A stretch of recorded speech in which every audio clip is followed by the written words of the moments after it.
ನನ್ನೆಲ್ಲ ವ್ಯೂವರ್ಸ್ಗಳಿಗೂ ನಮಸ್ಕಾರ. ಇವತ್ತಿನ ವ್ಲಾಗು ಸ್ಟಾರ್ಟ್ ಮಾಡ್ತಾ ಇದ್ದೀನಿ. ಇವತ್ತಿನ ವ್ಲಾಗಲ್ಲಿ ಮೆಂತೆ ಹಿಟ್ಟು, ಮೆಂತೆ ಮುದ್ದೆ ಮಾಡೋಕ್ಕೆ ಹಿಟ್ಟಿಗೆ ಏನೇನು ಹಾಕ್ತಾರೆ ಅಂತ, ನಮ್ಮನೇಲಿ ಏನೇನು ಹಾಕ್ತಾರೆ ಅಂತ ನಾನು ನಿಮ್ಮ ಜೊತೆ ಶೇರ್ ಮಾಡ್ಕೊತಾ ಇದ್ದೀನಿ.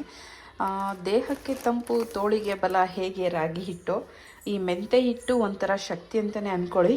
ಕಾರಣ ಈ ಕೈ ಕಾಲು ಏನಾದರೂ ಮುರಿದಿರತ್ತಲ್ಲ, ಮಕ್ಕಳಿಗೆ ಆಗಲಿ ದೊಡ್ಡವರಿಗೆ ಆಗಲಿ, ಅವರಿಗಂತೂ ತುಂಬ ಒಳ್ಳೆಯದು ಅಂತ ಹೇಳ್ತೀನಿ.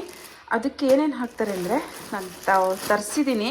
ಇದನ್ನೆಲ್ಲ ತೊಳೆದು ಒಣಾಕೋಕ್ಕಂತೂ ಆಗಲ್ಲ, ಮತ್ತು ಹಿಟ್ಟು ಗಟ್ಟಿಯಾಗಿ ಬಂದ್ಬಿಡುತ್ತೆ. ಏನಾದರೂ ತೊಳೆದು ನಾವು ಒಣಾಕಿ ಮಾಡ್ತೀವಿ ಅಂದರೆ ಹಿಟ್ಟು ಗಟ್ಟಿಯಾಗಿ ಬರುತ್ತೆ. ಹಾಗಾಗಿ ತೊಳೆದು ಒಣಾಕೋಕ್ಕಾಗಲ್ಲ. ಇದು ಹುರಿದು ಮಾಡಬೇಕಷ್ಟೆ. ನಾನು ಇವಾಗ 1 kg ಗೋಧಿ ತೊಗೊಂಡಿದ್ದೀನಿ. 1 kg ಗೋಧಿಗೆ ಈ ಉದ್ದಿನಬೇಳೆ ಅರ್ಧ kg, ಮೆಂತೆ ಅರ್ಧ kg ಹಾಕ್ತಾರೆ. ಆದರೆ ಮೆಜರ್ಮೆಂಟ್ ಹಾಕೋದು. ಆದರೆ ನಾನು ಏನು ಮಾಡಿದ್ದೀನಪ್ಪ ಅಂದರೆ 1 kgಗೆ 1 kgನೇ ತೊಗೊಂಡಿದ್ದೀನಿ. ರಾಗಿ ಮಾತ್ರ ಅರ್ಧ kg ತೊಗೊಂಡಿದ್ದೀನಿ. ಯಾಕಂದರೆ ಕಪ್ಪಾಗಿಬಿಡತ್ತಲ್ಲ ಫುಲ್ಲು ಅಂದ್ಕೊಂಡು ರಾಗಿ ಮಾತ್ರ ಅರ್ಧ kg ತೊಗೊಂಡಿದ್ದೀನಿ. 1 kg ಗೋಧಿ ಹಿಟ್ಟು, 1 kg ಉದ್ದಿನಬೇಳೆ, 1 kg ಮೆಂತೆ, ಅರ್ಧ kg ರಾಗಿ ಹಿಟ್ಟು ರಾಗಿ, 1 kg ಅಕ್ಕಿ ಇದು ಎಲ್ಲ ಒಂದರಲ್ಲೇ ಹಾಕಿಟ್ಟಿದ್ದೀನಿ. ಇವಾಗ ಇದನ್ನು ಚೆನ್ನಾಗೆಲ್ಲ ಏನಾದರೂ ಕಸ ಕಡ್ಡಿ ಇದ್ದರೆ ನೀಟ್ ಮಾಡಿಕೊಂಡು ಕ್ಲೀನ್ ಮಾಡ್ಕೋಬೇಕು.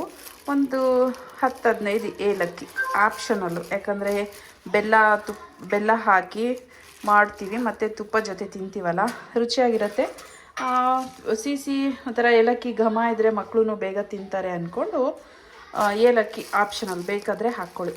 ಇದನ್ನೆಲ್ಲ ಇವಾಗ ನೀಟ್ ಮಾಡಿಕೊಂಡು ಹುರ್ಕೊಂಡು ಮಿಲ್ ಮಾಡಿಸ್ಕೊಂಡು ಬರ್ತೀನಿ. ನೋಡಿ, ಈ ಥರದೊಂದು ಬಟ್ಟೆ ಇಟ್ಕೊಂಡಿದ್ದೀನಿ. ಇದಷ್ಟು ಇದ್ರೊಳಗಡೆ ಹಿಂಗೆ ಹಾಕ್ಬಿಟ್ಟು ಬಿಚ್ಚಿ ನಾನು ಒಂದೇ ಕೈಯಲ್ಲಿ ಮಾಡ್ತಿದ್ದೀನಿ. ಈಗ ಸ್ವಲ್ಪ ಒರೆಸಿ ಹುರಿದ್ರೆ ಚೆನ್ನಾಗಿರುತ್ತೆ. ಏನಾದರೂ ಧೂಳುಗಳಿದ್ರೂ ಹೋಗುತ್ತೆ ಅನ್ನೋ ಉದ್ದೇಶ. ತೊಳೆದು ಹಾಕೋಕ್ಕಾಗಲ್ವಲ್ಲ, ಅದಕ್ಕೆ. ಇದನ್ನು ಅಷ್ಟೇ, ಇದನ್ನೆಲ್ಲ ಒಂದು ಬಟ್ಟೆಯಲ್ಲಿ ಹಾಕ್ಕೊಂಡು ಹಿಂಗೆ ಮಾಡಿದ್ರೆ ಚೆನ್ನಾಗಿ ಧೂಳೆಲ್ಲ ಹೋಗುತ್ತೆ, ಚೆನ್ನಾಗೂ ಇರುತ್ತೆ. ಒಂಚೂರು ಎಲ್ಲೋ ಮನಸ್ಸಿಗೆ ಸಮಾಧಾನವೂ ಆಗುತ್ತೆ, ಕ್ಲೀನ್ ಇದೆಯೇನಪ್ಪ ಅನ್ನೋ ರೀತಿ ಅನಿಸುತ್ತೆ. ಹಾಗಾದರೆ ಎಲ್ಲ ಕ್ಲೀನ್ ಮಾಡಿಕೊಂಡು ಒರೆಸ್ಕೊಂಡು ಹುರಿಯುವಾಗ ಸಿಗ್ತೀನಿ.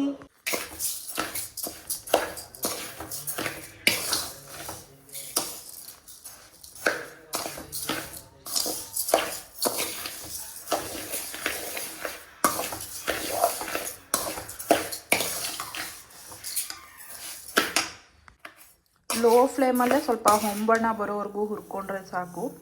ತೀರಾ ಜಾಸ್ತಿನೂ ಹುರ್ಕೊಳೋದೇನು ಬೇಡ. ಸ್ವಲ್ಪ ಡ್ರೈ ಆಗಲಿ, ಹಿಟ್ಟು ಚೆನ್ನಾಗಿ ಬರುತ್ತೆ, ಬೇಗ ಹಾಳಾಗಲ್ಲ ಅಂದ್ಕೊಂಡು. ಅಕ್ಕಿ ಎಲ್ಲ ಆಯಿತು. ನೆಕ್ಸ್ಟು ಮೆಂತೆ ಹಾಕಿದ್ದೀನಿ. ನೀವು ಅಂದ್ಕೊಬೋದು, ಯಪ್ಪ ಇದೇನು ಇಷ್ಟು 1 kg ಮೆಂತೆ ಹಾಕಿದ್ರೆ ತಿನ್ನೋಕ್ಕಾಗತ್ತಾ ಅಂತ ಅಂದ್ಕೋಬೋದು. ತುಂಬ ಕಹಿ ಆಗಲ್ವಾ ಅಂತ. ಕಹಿ ಆಗಲಿ ಅಂತಲೇ ಜಾಸ್ತಿ ಹಾಕಿದ್ದೀನಿ, ಯಾಕಂದರೆ ಇದೇ ಸ್ಟ್ರೆಂತು. ಅದಕ್ಕೋಸ್ಕರನೇ ಮೆಂತೆ ಮುದ್ದೆ ಅಂತ ಹೇಳೋದು. ಈ ಮಕ್ಕಳು ಏನಾದರೂ ಸೊಪ್ಪು ತರಕಾರಿ ಎಲ್ಲ ತಿನ್ನಲ್ವಲ್ಲ, ಅದಕ್ಕೆ ಇದನ್ನು ಸ್ವಲ್ಪ ಜಾಸ್ತಿ ಹಾಕಿ ಇದರಲ್ಲೇ ಜೈ ಅನ್ಸೋಣ ಅಂದ್ಕೊಂಡು ಇದನ್ನೇ ಜಾಸ್ತಿ ಹಾಕ್ತೀನಿ. ಕಹಿ ಇರುತ್ತೆ ಇದು. ಬೆಲ್ಲ ಹಾಕ್ತೀವಲ್ಲ, ಅಲ್ಲಿಗಲ್ಲಿಗೆ ಬ್ಯಾಲೆನ್ಸ್ ಆಗಿಬಿಡತ್ತೆ. ಬೆಲ್ಲ ಇಲ್ಲದೆ ಮಾಡೋರು ಮಾಡ್ತಾರೆ, ಅದು ಕಹಿ ಅನಿಸುತ್ತೆ. ಆದರೂ ಪರವಾಗಿಲ್ಲ, ಒಳ್ಳೆಯದು.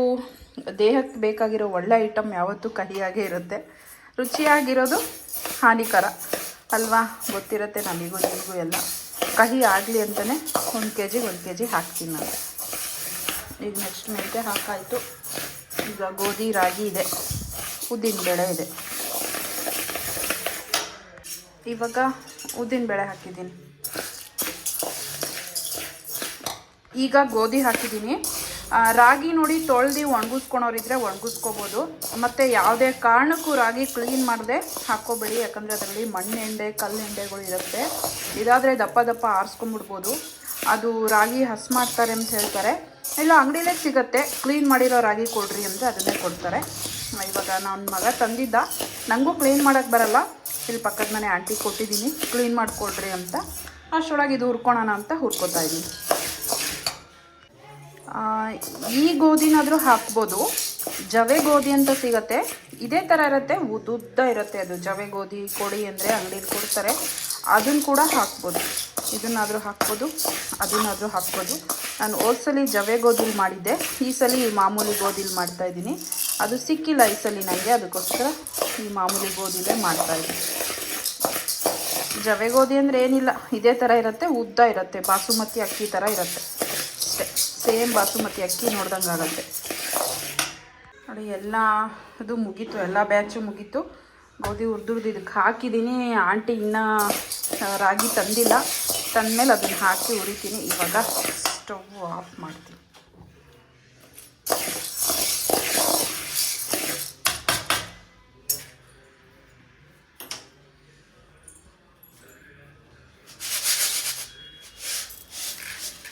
ಮತ್ತು ಬಾಕ್ಸಿಗೆ ಡೈರೆಕ್ಟ್ ಹಾಕಿಡಬಾರ್ದು, ಒಂಥರ ನೀರು ಹೊಡಿಯತ್ತೆ ಅಂತಾರಲ್ಲ, ಆ ಥರ ಹೊಡೆದ್ಬಿಡತ್ತೆ.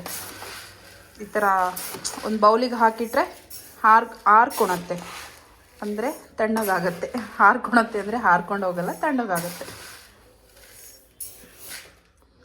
ಇವಾಗ ಸ್ವಲ್ಪ ಬಿಸಿ ಇದೆಯಲ್ಲ, ಇದೇ ಬಾಣಲಿಗೆ ಏಲಕ್ಕಿ ಹಾಕ್ಬಿಡ್ತೀವಿ. ಚೂರು ಹಂಗೆ ಬೆಚ್ಚಗಾಗಿರುತ್ತೆ.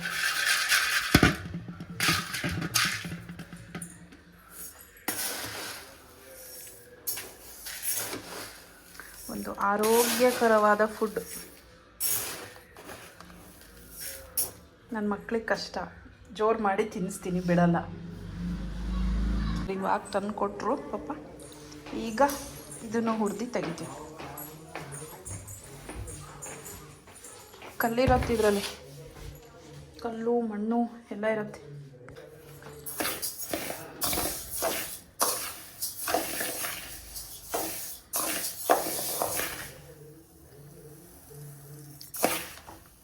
ಇದು ವಿಡಿಯೋದಲ್ಲಿ ಈ ಥರ ಕಾಣ್ತಿದೆ, ಚೆನ್ನಾಗಿದೆ. ಇದು ಹೊಸ ರಾಗಿ ಅನಿಸುತ್ತೆ, ಕೆಂಪು ಇದೆ.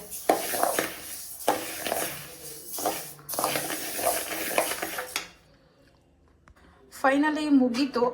ಇವಾಗ ಇದನ್ನು ಮಿಲ್ಲಿಗೆ ಕೊಟ್ಟು ಕಳಿಸಿದ್ರೆ ಆಯಿತು.